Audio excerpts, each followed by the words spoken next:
quoi la vision? Nous avions dit, la vision, c'est une perception, c'est une imagination. La vision, c'est une capacité de rendre quelque chose invisible à devenir comment? Visible.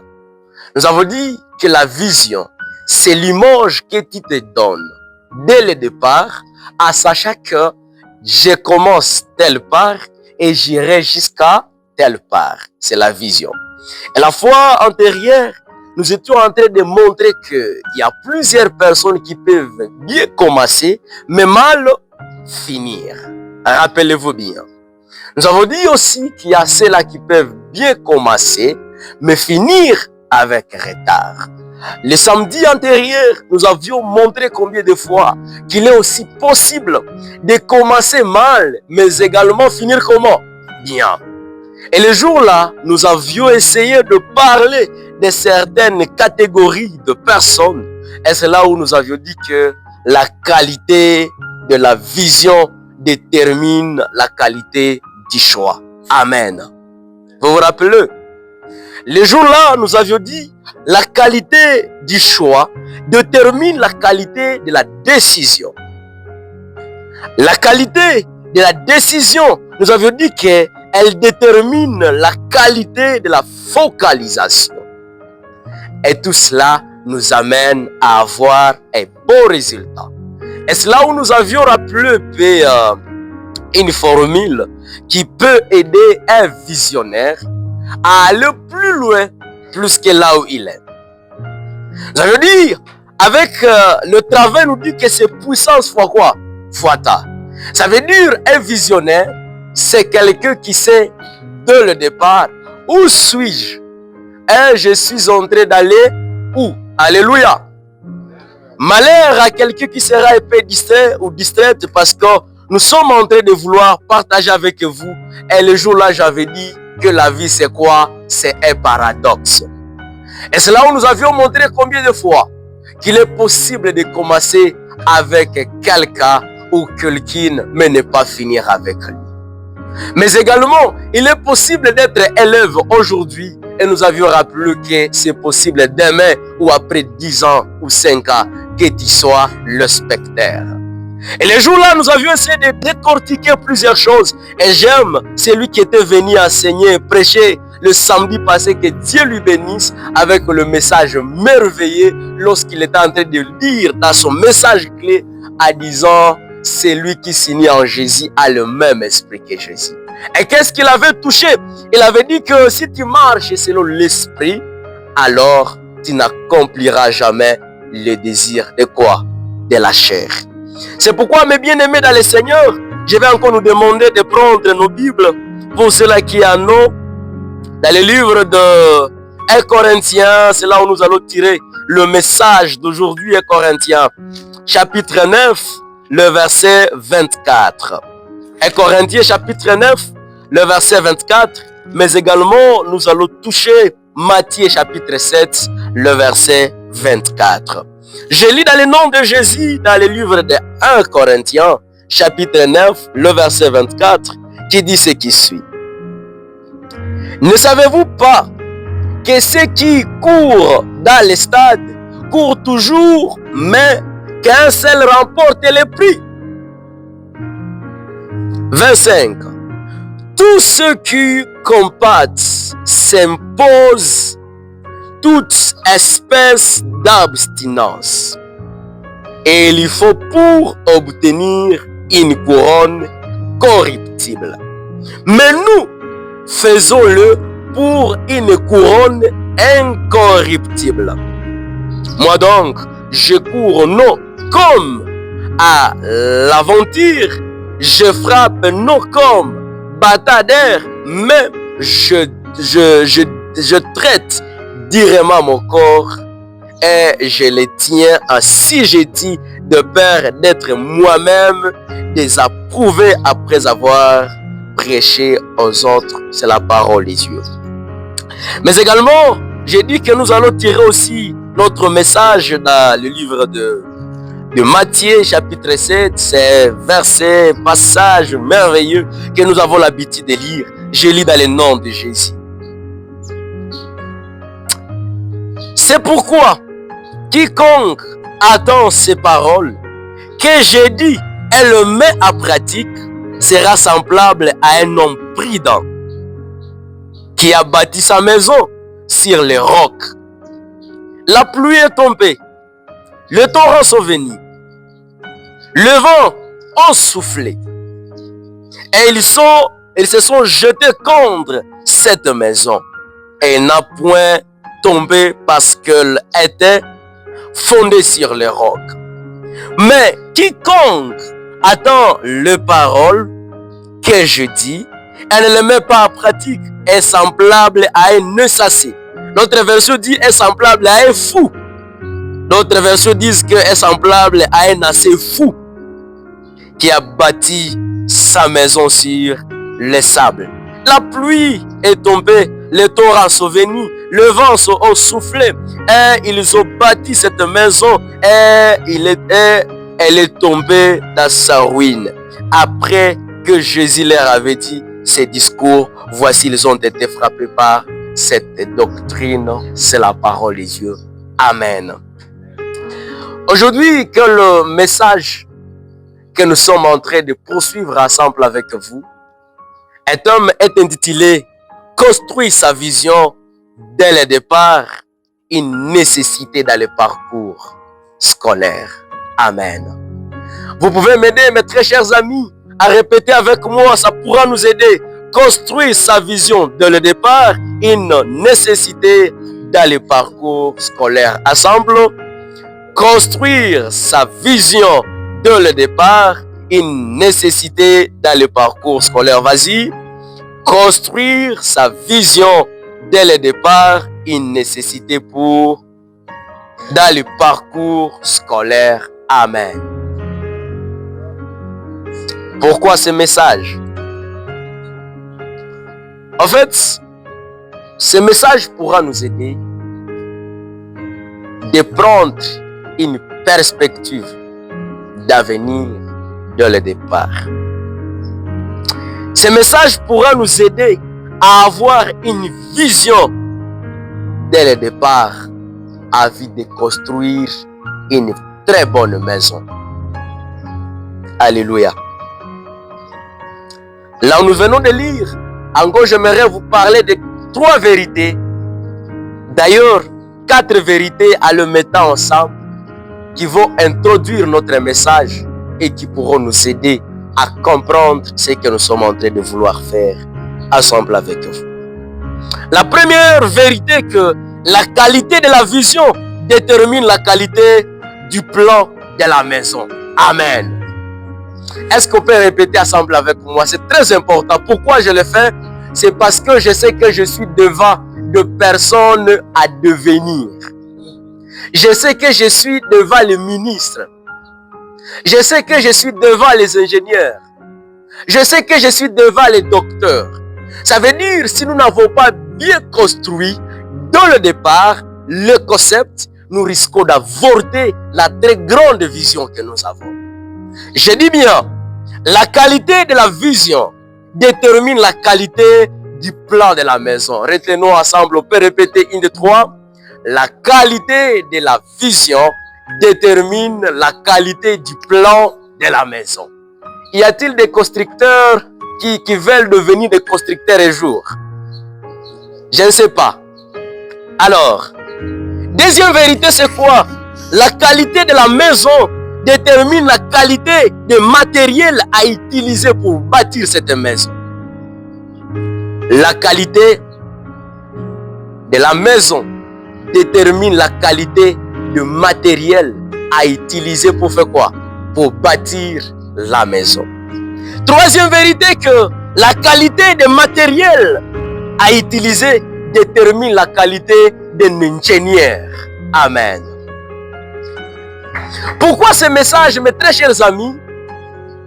C'est parce que quelqu'un qui veut bâtir une maison ne peut jamais commencer à dire comme tel a commencé, moi aussi je commence. Plutôt bâtir une maison, c'est un processus. Quatrième vérité, en rapport avec le passage que nous étions en train de lire dans le livre de 1 Corinthiens, retenez que la qualité de la vision détermine la qualité de la discipline. Amen.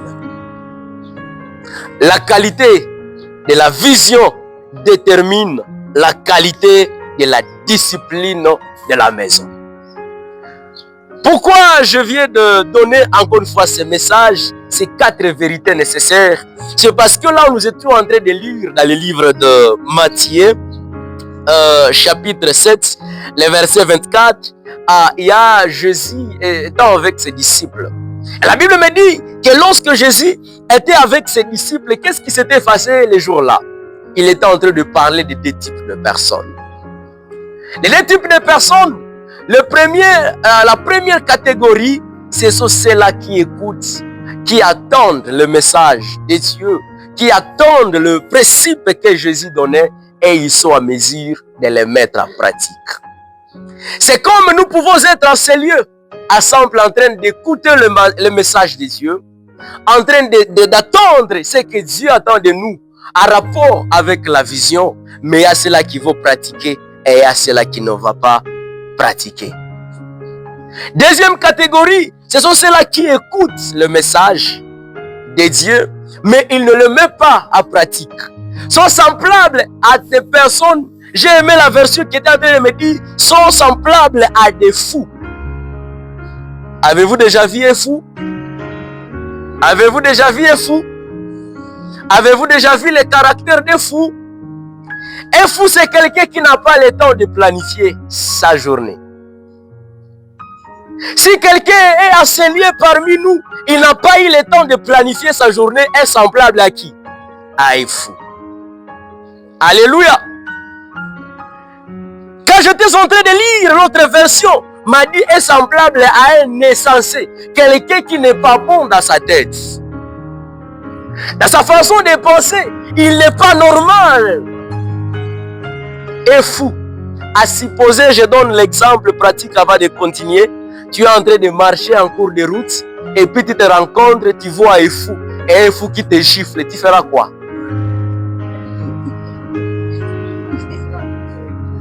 Ou soit un fou qui te dit tu es un imbécile. C'est un fou. Qu'est-ce que tu feras? C'est un fou. C'est ce qu'il devrait faire quoi? C'est ce qu'il devrait faire. C'est qu'un fou, c'est quelqu'un qui peut dire c'est un gars qui est moutou. C'est un fou. Un fou, c'est quelqu'un qui n'a pas de perception d'avenir. C'est quelqu'un qui peut dormir et il se réveille, il ne sait pas d'ailleurs ce qu'il va faire. Il peut ou ne pas étudier, ça ne le dérange pas. C'est qui? C'est un fou. C'est un fou. Mais ce que j'aime avec la parole de Dieu est en train de me dire que non, c'est lui qui écoute la parole et qui la met en pratique est semblable à un homme prudent. Amen.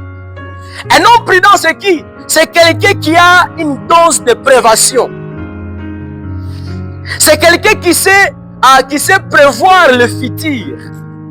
Ça veut dire il sait voir ce qu'il est censé faire au moment opportun. À d'autres sens, j'ai aimé lorsque la Bible me dit qu'il est semblable à un sage. Un sage, c'est qui? C'est quelqu'un qui fait ce qui doit être fait au moment opportun. Ça veut dire, pour nous étant que des élèves, ce qui peut nous rendre sages, c'est être en mesure de maîtriser la matière et que cette matière soit en mesure de nous garantir la vie. Ben oui. Un sage, c'est quelqu'un qui ne répond pas à n'importe quoi, qui ne marche pas n'importe comment. Je me rappelle quand nous étions ici la fois passée, j'étais en train de vous donner l'exemple de 2 types de personnes. La fille sportive et la maman qui est enceinte. Et je vous avais dit que leur façon de voir n'est pas le même. Leur façon de marcher ne sont pas les mêmes. Leur façon d'agir ne sont pas les mêmes. Pourquoi? Parce que si l'autre se permettait de vivre et de marcher comme l'autre, pour l'un ou soit pour l'une, elle va avorter sa vision. elle va avorter sa grossesse. Mais pour Lynn, si elle se permettait de vivre comme celle qui était grosse, elle risquait d'arriver avec retard. Là où elle est en train d'aller. Et c'est là où j'étais en train de vous dire, mes très chers amis, je ne sais pas, il y a ce qu'on appelle Kaloké. Je ne sais pas si c'est une fille, c'est un garçon. Kaloké, c'est une fille, c'est un garçon. C'est une fille. C'est qu'on dit la Kaloké. Bon, ok, Kaloké, très bien, on peut continuer. Pendant que l'on est en train de jouer, ça peut galoper combien de fois sur place? Même combien de fois? Même 5 fois. Sur place, c'est en train de faire quoi? De galoper. Ça va? En train de galoper. J'aimerais dire aux gens qu'il y a aussi ceux-là qui peuvent tripler, qui peuvent doubler, qui peuvent quadrupler dans une même. Au lieu qu'il puisse avancer, il est en train de stagner. Il n'est pas en train d'avancer, il est en train de galoper. Alors mes très chers amis, que pouvons-nous retenir de ce que je suis en train de vous dire? C'est dès le départ que nous sommes censés réfléchir sur comment travailler sur nos visions. La vision que nous avons pourra nous donner une dose de la discipline. C'est pourquoi quand j'étais en train de voir dans le livre de 1 Corinthiens chapitre 9, pendant que l'apôtre Paul, la Bible me dit qu'il était savant. L'apôtre Paul était capable d'interpréter plusieurs langues. Mais l'apôtre Paul dit qu'il s'exerce pour mieux remporter quoi? Le prix. Ça veut dire que pour l'apôtre Paul, sa priorité est d'achever la course attendue. Pour nous, ce qui nous pousse d'être à ces lieux, je suis en train de chercher quelque chose que je dois vous dire. Voici quelques critères d'une bonne vision à retenir avant de continuer et que la vision doit être ambitieuse. Amen. La vision doit être comment? Ambitieuse. Deuxième critère, la vision doit être précise. La vision doit être précise. Troisième critère est que la vision doit être cohérente. Ces 3 choses peuvent discipliner notre vie. Quand tu sais que je suis un homme politique, tu ne dois pas te comporter comme un enfant de la rue. Alléluia. C'est le jour là où je vous avais dit, c'est incroyable de voir quelqu'un venir en retard. Je me rappelle bien, c'est un fou qui peut venir en retard ou attends. Je ne suis pas en train de dire à quelqu'un que c'est un fou, mais je suis en train de vouloir révolter à quelqu'un. Le fait que tu arrives en retard, qui disqualifie et qui amène un dysfonctionnement à votre vie. Très bien. Pourquoi je suis en train de le dire? Mes très chers amis, parmi les choses qui pourront nous aider, quelle est votre ambition dans la vie? Quand j'étais à l'école primaire, notre enseignant nous demandait souvent que feras-tu après tes études? Avez-vous aussi étudié à cela? Alors j'aimerais à vous et moi que nous puissions réfléchir un peu. Tu as quel âge aujourd'hui? Ne me dis pas. Mais prends ton âge plus 5 ans. Ça te donne combien? Plus 5 ans. Ton âge plus 10 ans, ça te donne combien? Alors, dans 10 ans, que sera-t-il dans le monde à venir?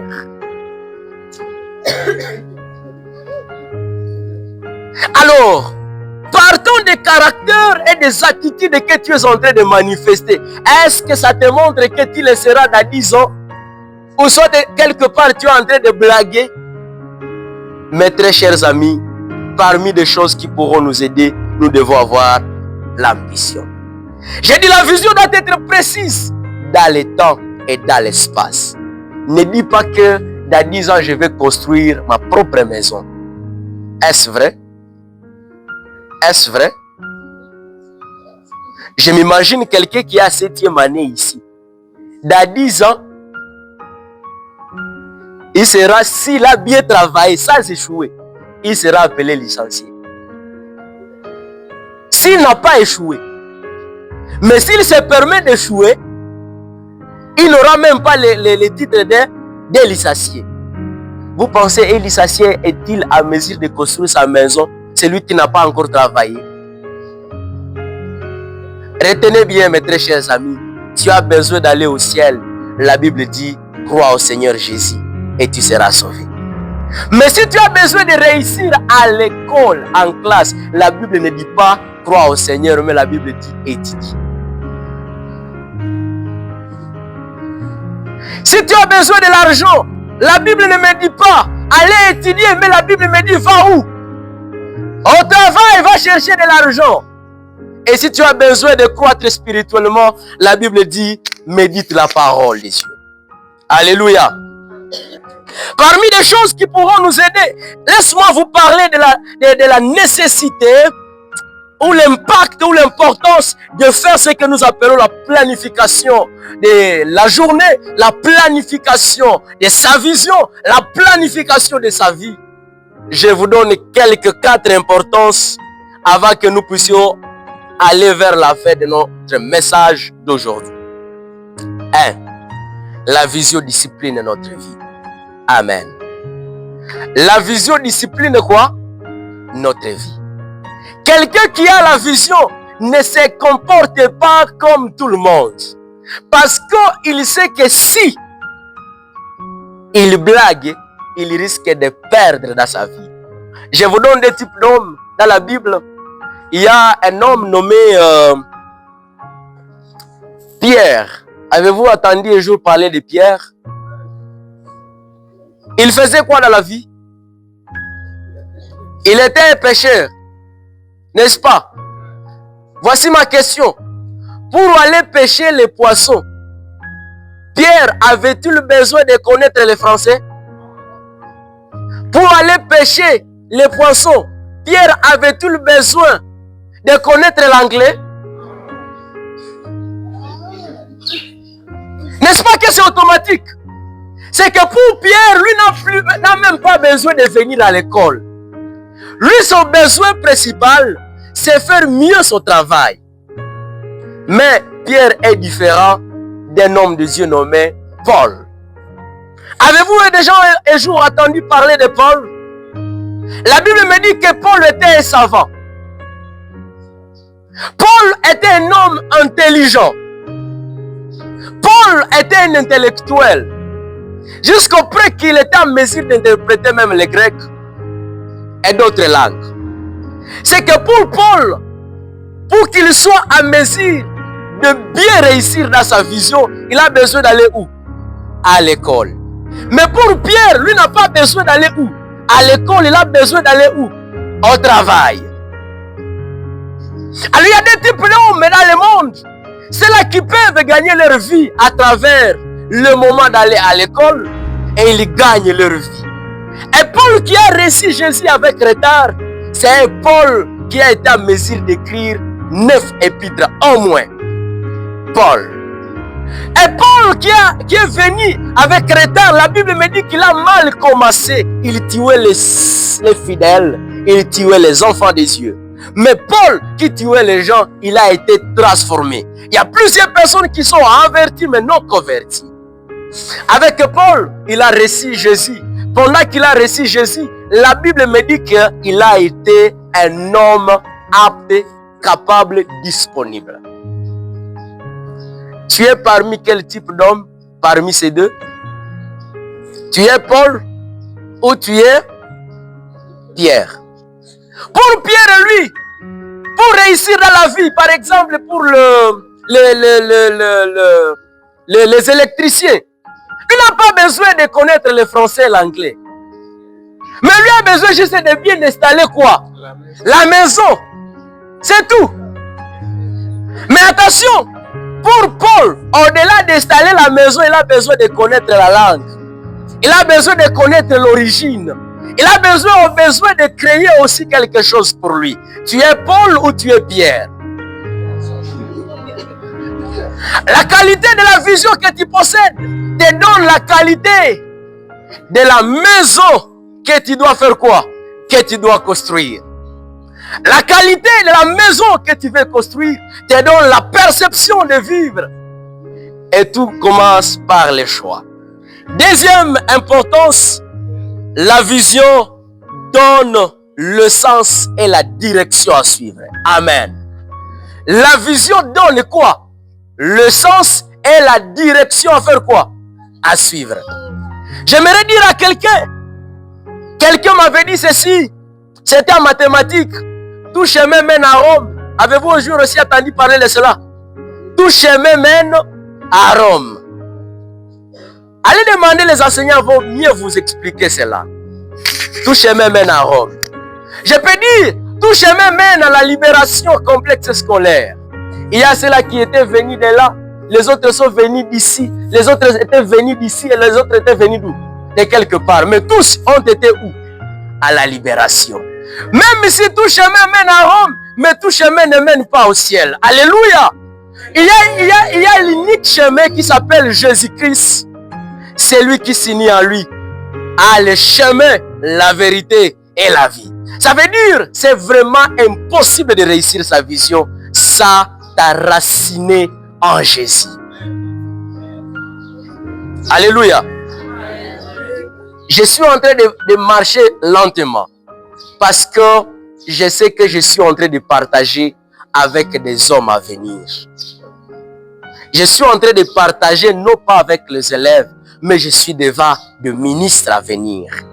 Mais chose étonnante, il est possible de commencer, mais ne pas finir.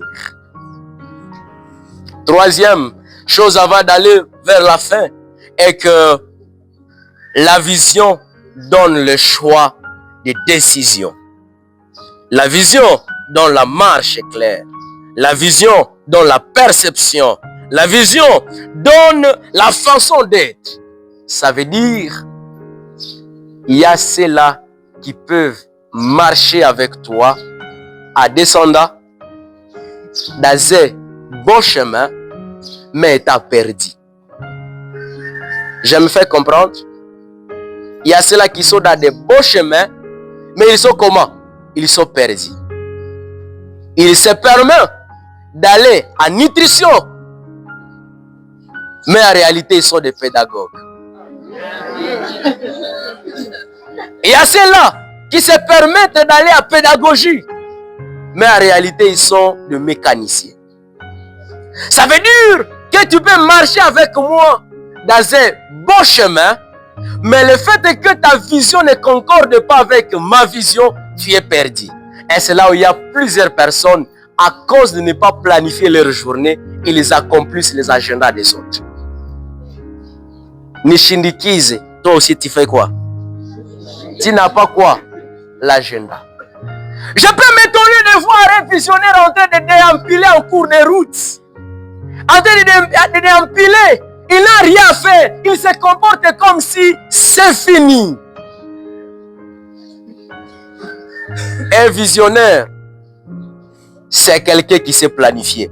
En fait, pour être pratique avant de clôturer avec le message, car je sais que Dieu nous donnera le moment de partager, j'ai eu le temps de réfléchir. Je me suis demandé, mais qu'est-ce que je vais partager avec mes frères? Qu'est-ce que je vais partager avec mes amis? Parce que je sais que quand on est élève, on a tendance de penser que quand moi je vais finir, j'aurai un boulot. Quand je vais finir, je vais vivre ici. Et puis on a tendance de méfier les autres.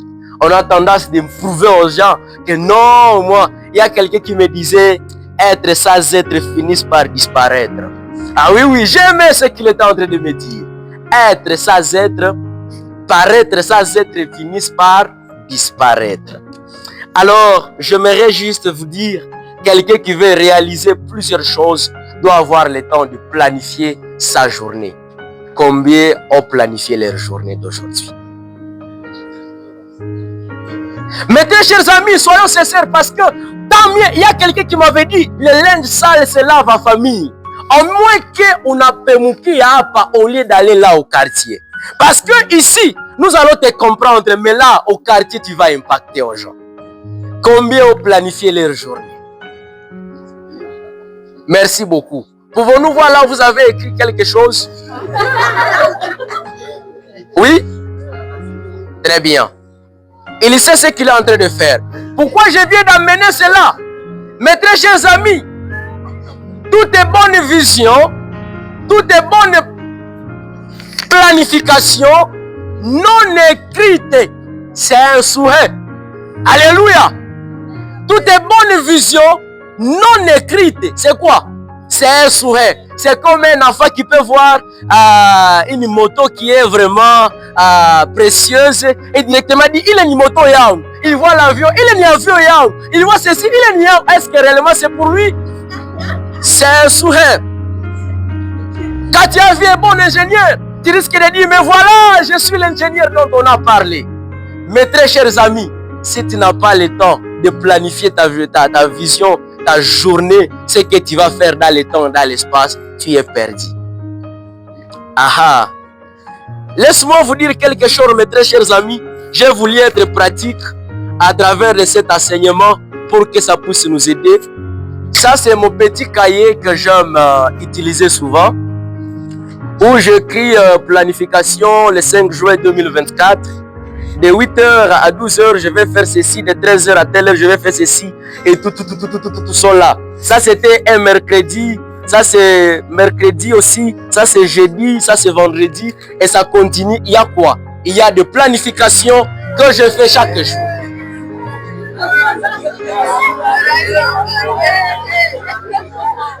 Pourquoi je viens de vous montrer cela?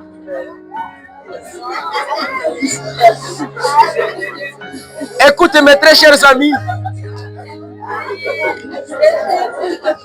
je savais que je serais ici aujourd'hui. Et si vous vérifiez, même dans ma fiche de préparation, vous allez constater que quoi? Il y a ce que je planifiais.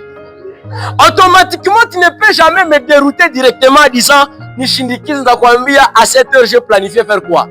Ceci. Alléluia. La planification discipline notre vie. Alors, pendant que tu as déjà clôturé cela, il y a des planifications. Je m'étais donné l'objectif de dire, maintenant, qu'est-ce qu'il faut pour atteindre cette vision? Alléluia. Pendant que j'étais en train de me le demander, j'ai eu le temps de réfléchir sur quoi? Sur un papier qui peut m'aider à faire ce que nous appelons l'évaluation.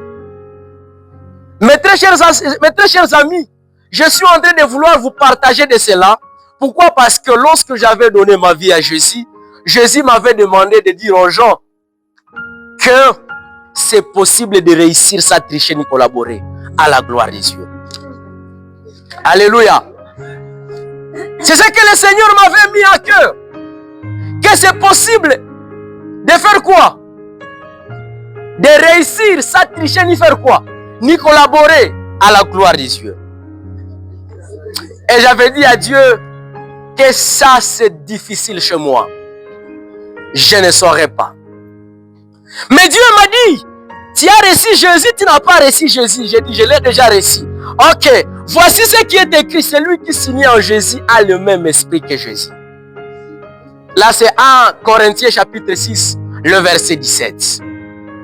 Je me suis demandé, si c'était Jésus qui faisait cet examen ou cette interrogation, il allait demander ou soit il n'allait pas demander.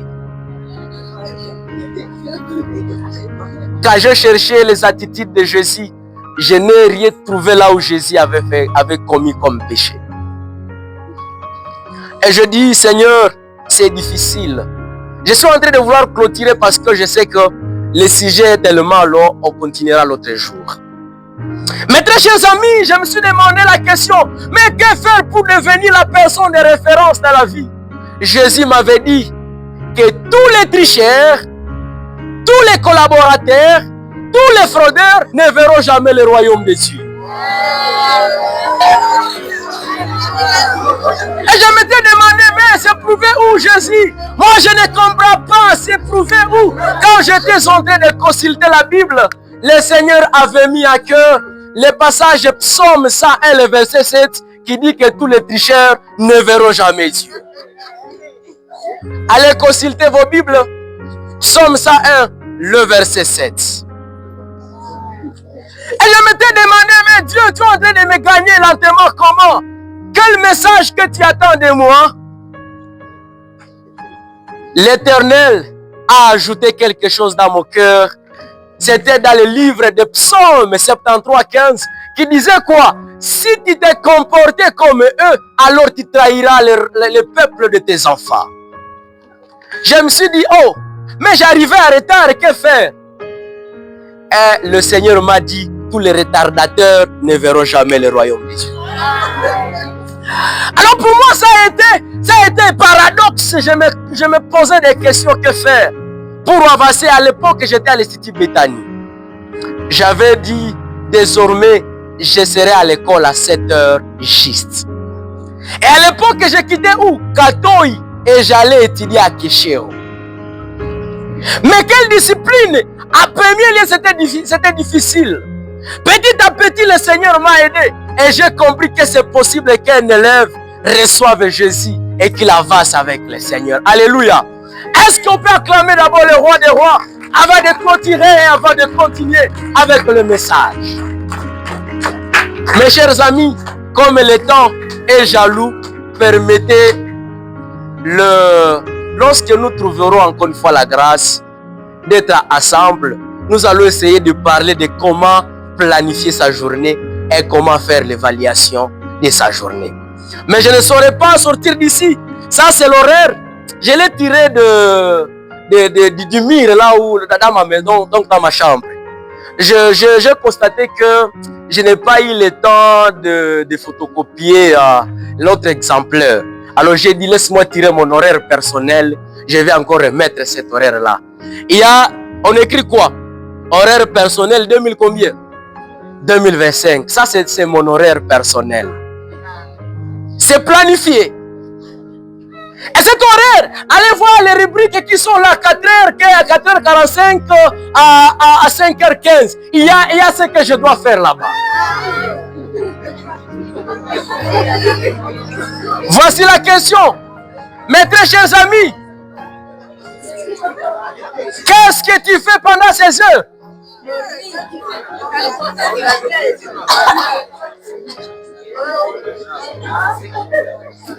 Quelqu'un qui dort 24 sur 24 heures, c'est pauvre. Je dois vous dire la vérité. Allez voir même les enseignants qui vous enseignent, ne dorment pas. Et s'ils dorment, ceux qui n'ont pas, ils ne savent pas la responsabilité qu'ils ont. Voilà, je suis obligé de finir par là. Que Dieu bénisse sa parole. Amen.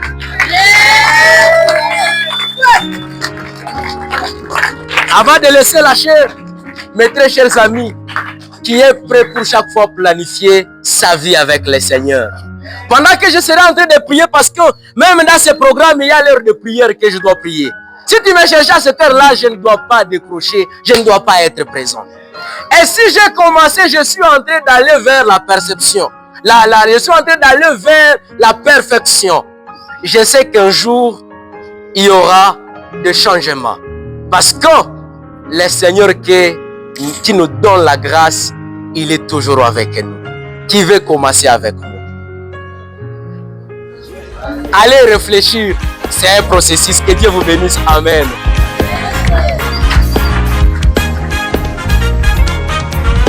Nimeona wema wako maishani mwangu, nimeona uzuri wako maishani mwangu.